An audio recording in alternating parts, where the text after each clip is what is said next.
Hello everyone, welcome back on my YouTube channel. International trade में आज के lecture में हम लोग डिस्कस करेंगे डिफरेंस बिटवीन वर्ल्ड बैंक और आईएमएफ। यानी कि वर्ल्ड बैंक और आईएमएफ में कौन कौन से मेन डिफरेंस होते हैं, ये हम डिस्कस करेंगे आज के लेक्चर में। ठीक है, ऑलरेडी हमने ये लेक्चर पहले से डिस्कस कर लिया है, लेकिन आज मैं इसको दोबारा से एक बार डिस्कस कर रहा हूँ क्योंकि ये क्वेश्चन एग्जाम के पॉइंट ऑफ व्यू से भी इम्पॉर्टेंट है। और कुछ क्वरीज थी कुछ स्टूडेंट्स की कि सर डिफरेंशिएट कर दीजिए एक बार ताकि और ज़्यादा क्लियर हो जाए अबाउट द वर्ल्ड बैंक और आई International Monetary Fund. Okay, so that's I am discussing again main difference between World Bank और IMF. So let's cover first one is, I hope आपने लास्ट लेक्चर अटेंड किया होगा और कोई भी doubt कोई भी क्वेरी हो तो आप डिस्कस कर लीजिए। And once again I am saying day to day please solve your doubts and queries because जैसे जैसे आप डे टू डे इनको सॉल्व करते रहोगे उतना ज़्यादा आपके लिए इजी रहेगा इस सब्जेक्ट को पढ़ना और समझना। ठीक है, क्योंकि लास्ट टाइम में क्या होता है, एक बार में सारे डाउट्स क्लियर नहीं हो पाते हैं और माइंड भी अपने आप में बहुत ज़्यादा डिस्टर्ब हो जाता है, बहुत ज़्यादा कन्फ्यूज़न में आ जाते हैं। सो इसीलिए डे टू डे अपने डाउट्स क्लियर करके चलिए। कोई भी क्वेरी है, कोई भी क्वेश्चंस है तो आप उन क्वेश्चंस को प्रॉपर क्लियर करो। ठीक है, so come to today's topic that is difference between World Bank and IMF. क्या मेन डिफरेंस होते हैं इंटरनेशनल मॉनेटरी में फंड में और वर्ल्ड बैंक में। तो फर्स्ट वन है, first difference on the basis of purpose. So overseas the international monetary system. अगर मैं आईएमएफ की बात कर रहा हूँ, इंटरनेशनल मॉनेटरी फंड की बात कर रहा हूँ, international Monetary fund overseas the international monetary system. International monetary system की बात कर रहा हूँ। ठीक है, मैं किसी एक पर्टिकुलर कंट्री की बात नहीं कर रहा हूँ, मैं ग्लोबल लेवल पे बात कर रहा हूँ। Here I am talking about the national not international level. International monetary system को हम किस तरीके से कंटिन्यू कर सकते हैं, प्रोसीड कर सकते हैं और हेल्दी तरीके से उसको कंटिन्यू कर सकते हैं। ठीक है, because it is needable and the requirement of the every country to improve their economic growth and again development in the country. So that's why international monetary fund works on global level. ठीक है, international level पे काम करता है। ये international monetary systems है, जितनी भी मेंबर कंट्रीज इसके साथ जुड़ती हैं ये उन मेंबर कंट्रीज को सपोर्ट करता है एक तरीके से। ठीक है, तो इसीलिए जो इसका जो पर्पस है वो क्या है, इंटरनेशनल मॉनेटरी सिस्टम को ओवरसी करना। ठीक है, यानी कि इंटरनेशनल मॉनेटरी सिस्टम को स्ट्रॉन्ग करने का काम आईएमएफ के पास है। जो कंट्रीज अंडर डेवलपिंग है, जो कंट्री अभी फुल्ली डेवलप नहीं है, उनको उन पे ज़्यादा फोकस किया जाता है और उनके मॉनेटरी सिस्टम को स्ट्रॉन्ग करने के लिए उनको फाइनेंशियल असिस्टेंस और एक तरीके से गाइडेंस प्रोवाइड करवाई जाती है। ठीक है, और टेक्निकल सपोर्ट भी दिए जाते हैं ताकि कंट्री का इंफ्रास्ट्रक्चर और ज़्यादा इम्प्रूव हो सके, डेवलप हो सके। ठीक है, तो इस तरीके के स्टेप्स लिए जाते हैं आईएमएफ के द्वारा on international level. So that's why I am saying oversees the international monetary system. मैं किसी एक या दो कंट्री की बात नहीं कर रहा हूँ, इंटरनेशनल मॉनेटरी सिस्टम की बात कर रहा हूँ, जिसमें कंट्रीज के इंटरनेशनल ट्रेड को फोकस किया जाता है।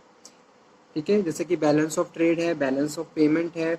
अगर कोई भी कंट्री और उसमें इकोनॉमी बहुत ज़्यादा डाउन हो रही है तो कंट्रीज़ को इकोनॉमी ग्रो करने के लिए और ज़्यादा इम्प्रूव करने के लिए फाइनेंशियल असिस्टेंस प्रोवाइड करवाना, that is a work of international monetary fund. Okay, and the world bank seek to promote the economic development. ठीक है, यहाँ पे हम इकोनॉमिक डेवलपमेंट की बात कर रहे हैं। एक चीज और, ग्रोथ और डेवलपमेंट यहाँ पे हम क्वालिटी और क्वांटिटी दोनों को कंसीडर कर रहे हैं। जो जितनी भी पुअर कंट्रीज हैं, जो कंट्री पुअर हैं या अंडर डेवलपिंग है, जिनमें अभी प्रॉपर इकोनॉमी स्ट्रॉन्ग नहीं हो पाई है, वहाँ पे हम क्या कर रहे हैं, उनको प्रॉपरली सपोर्ट दे रहे हैं। ठीक है, तो ये काम है किसका, वर्ल्ड बैंक का, to promote economic development of the poor countries. ठीक है, नेक्स्ट जो डिफरेंस है वो बेस है फंक्शंस पे। फर्स्ट फंक्शन है, मतलब कि फर्स्ट आईएमएफ का जो मेन फंक्शन है वो क्या है, exchange stability and orderly exchange relation among its member countries. ठीक है, अब जो मेन फंक्शन है आईएमएफ का वो क्या है कि भी जितने भी मेंबर कंट्रीज हैं उनमें आपस में पॉलिटिकल रिलेशन, बिजनेस टर्म्स या फिर जितने भी ट्रेडिंग है और पॉलिटिकल रिलेशन है वो हेल्दी रहें। ठीक है, आपस में उनका जो ट्रेड है वो प्रॉपर बना रहे, प्रॉपर बैलेंस ऑफ ट्रेड रहे। तो इसके लिए आईएमएफ क्या करता है, आईएमएफ की जो पॉलिसी है, जो प्रोसीजर है, वो इस तरीके से डिज़ाइन किया गया है कि जितनी भी कंट्रीज़ हैं वो आपस में मिलके काम कर रही है, मेंबर कंट्रीज़ एक दूसरे के सपोर्ट्स में और एक दूसरे के कॉपरेशन में काम कर रही हैं। ठीक है, अगर मैं किसी कंट्री के साथ बिजनेस कर रहा हूँ तो मैं उस कंट्री के साथ बिजनेस कर रहा हूँ, साथ के साथ फेयरली ट्रांजेक्शन्स में प्रोसीड कर रहा हूँ ताकि उस कंट्री को किसी भी तरीके से लॉस ना हो। ठीक है, तो इस तरीके से दोनों कंट्री के बिजनेस रिलेशंस और ज़्यादा इम्प्रूव हो रहे हैं। तो और अगर मैं बात कर रहा हूँ वर्ल्ड बैंक की, assist developing countries through the long term financing. तो जो वर्ल्ड बैंक है वो जो डेवलपिंग कंट्रीज हैं उनको लॉन्ग टर्म के लिए फंड प्रोवाइड करवाता है। ठीक है, जैसे कि कंट्री में बहुत ज़्यादा कोई हैवी इंफ्रास्ट्रक्चर रेडी करना है, जैसे कि ट्रांसपोर्टेशन का काम है, ब्रिजेस का काम है, तो उसके लिए लॉन्ग टर्म फाइनेंसिंग जो होती रेस की जो प्रोवाइड की जाती है वो वर्ल्ड बैंक के थ्रू की जाती है। ठीक है, जैसे कि कोई डैम्स कंस्ट्रक्शंस का काम है, तो ये सब चीज़ें। उसके बाद थर्ड जो इम्पोर्टेंट ऑपरेशन है, थर्ड जो डिफरेंस है that is based on operation supplement the currency reserve of its member through allocation of SDR to the below. ठीक है, तो जितने भी इसके ऑपरेशन हैं वो प्रिस्क्राइब तरीके से प्रोसीड होते हैं अकॉर्डिंग टू द स्टैंडर्ड्स, जो भी स्टैंडर्ड सेट किए हुए हैं उनके हिसाब से। Encourage private enterprise in develop country through the IFC। ठीक है, वर्ल्ड बैंक क्या करता है, वर्ल्ड बैंक प्राइवेट ऑर्गेनाइजेशन को एनकरेज करता है, जितना प्राइवेटाइजेशन करके इकोनॉमी को ग्रो करने में हेल्प करता है कंट्री की। Some of the funding financial resources principally from quota subscription and member countries. ठीक है, तो जितने भी फाइनेंशियल रिसोर्सेज अवेलेबल होते हैं वो टैक्सेस के थ्रू अवेलेबल होते हैं और उनको फर्दर अगेन इम्प्लीमेंट किया यूज़ किया जाता है कंट्री के डेवलपमेंट में। ठीक है, और इसमें हम बात कर रहे हैं बोरोविंग इंटरनेशनल बॉन्ड और मार्केट्स। ठीक है, यहाँ पे हम वर्ल्ड बैंक में क्या है, इंटरनेशनल मार्केट बॉन्ड वगैरह से बोरो करते हैं। साइज एंड स्ट्रक्चर स्टाफ, अगर मैं IMF की बात कर रहा हूँ,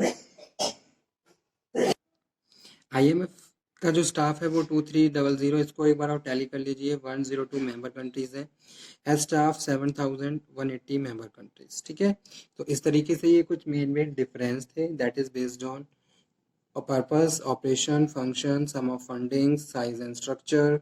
ठीक है, तो IMF और वर्ल्ड बैंक क्या है, दोनों ही इंटरनेशनल ऑर्गेनाइजेशंस है जो ग्लोबल लेवल पे काम करती हैं कंट्री में ग्रोथ और डेवलपमेंट के लिए, ताकि कंट्री का ट्रेडिंग और ज़्यादा इम्प्रूव हो, बिजनेस रिलेशन और ज़्यादा हेल्दी रहें। ठीक है, तो इस तरीके से उनका फैक्ट नहीं वो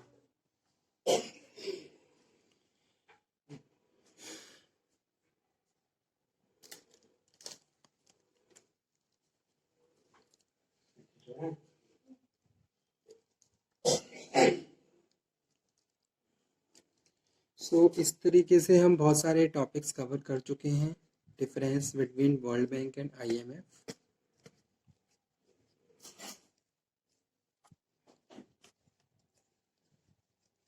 तो ये टॉपिक हमारा आज यहाँ पे फिनिश हुआ। कुछ और जैसे कि वर्ल्ड बैंक के बारे में यहाँ पे इंफॉर्मेशन लिखी हुई है, ये भी आप एक बार रिवाइज कर लीजिए। ऑफिशियल गोल है वो रिडक्शन ऑफ पॉवर्टी है वर्ल्ड बैंक का। ठीक है, को पावर्टी को कम किया जाए, गरीबी को कम किया जाए, ताकि देश में और ज़्यादा इकोनॉमिक अर्थव्यवस्था अच्छी हो, विकास हो। ठीक है, और इंफ्रास्ट्रक्चर स्ट्रांग होना चाहिए, ट्रांसपोर्टेशन फैसिलिटी प्रॉपर होनी चाहिए, प्रॉपर कम्युनिकेशन फैसिलिटी होनी चाहिए, medical health care facility proper होनी चाहिए, प्रॉपर एजुकेशन फैसिलिटी होनी चाहिए। तो ये सारे क्या है, ये सारे इम्पॉर्टेंट रिक्वायरमेंट्स हैं किसी भी देश की कंट्री को ग्रो करने के लिए। So okay student, thank you very much. आज का टॉपिक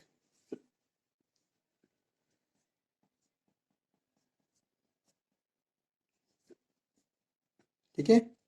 अचीवमेंट में यहाँ पे कुछ मेंबरशिप लिखी हुई है, इंक्रीज इन वर्किंग कैपिटल है, इंक्रीजिंग सब्सक्राइब्ड कैपिटल है, loan disbursement, total loan for production productive purpose, technical assistance, new loan strategy, assistance to underdeveloped countries, settlement of disputes. ठीक है, settlement of dispute is a very important achievement of the World Bank, because there is after the world wars, many time crisis, there are a lot of crises between the countries related to the different issues. So World Bank improve the relationship, okay, and provide the financial and cooperative assistance to the member countries, so country can easily resolve their issues and this kind of disputes, and further improve their business relation more and more healthier. And that is very important thing for every country, because every country is not every resource available. Okay, there is a scarcity of some resources in every country, so due to this purpose, heavy demand of market, we have to import that resource to another country. So if you want to receive the goods from other countries, then you have to make a proper healthy relations, so you can receive the orders. Okay, so it is very important thing, because market की demand satisfy करने के लिए आपको import करना ही पड़ता है, और import आपको तभी होगा जब आपका उस कंट्री के साथ प्रॉपर रिलेशन हेल्थी होंगे. जैसे कि इंडिया का बहुत सारे लोग मेंबर कंट्रीज के साथ बिजनेस चल रहा है. ठीक है, that is also very important thing. तो इस तरीके से वर्ल्ड बैंक अपने कोऑपरेटिव और फाइनेंशियल और टेक्निकल असिस्टेंस के थ्रू मेंबर कंट्रीज को इकोनॉमी को और ज़्यादा ग्रो करने में, बूस्टअप करने में हेल्प करता है. ठीक है, तो आज का टॉपिक हमारा यही था, जिसमें हमने दोबारा से फिर एक बार डिस्कस किया वर्ल्ड बैंक को और difference between World Bank and IMF. इसी तरीके से स्टूडेंट आप भी डेली टॉपिक्स क्लियर पढ़ो, और कोई भी डाउट हो तो आप दोबारा से डिस्कशन कर सकते हो. ठीक है, कोई भी क्वेरी हो, कोई भी डाउट हो तो आप मुझसे पूछिए और उस डाउट को क्लियर करिए, क्योंकि आगे के हमारे जो लेक्चर्स होंगे वो उसी पे ही बेस्ड होंगे. डे टू डे आपकी जो भी क्वेरीज आएंगी मैं उनको सॉर्ट आउट करूँगा with the help of proper lectures. ठीक है, लेक्चर्स के थ्रू मैं आपको प्रॉपर डिफाइन करूँगा, जो भी आपका टॉपिक होगा, जो भी आपकी प्रॉब्लम होगी, उनको सॉर्ट आउट किया जाएगा. Okay, thank you very much. आज का सेशन मैं यहीं पे फिनिश करता हूँ. नेक्स्ट लेक्चर में हम लोग फिर से मिलेंगे और फिर से बात करेंगे कि नए टॉपिक पे. Thank you very much.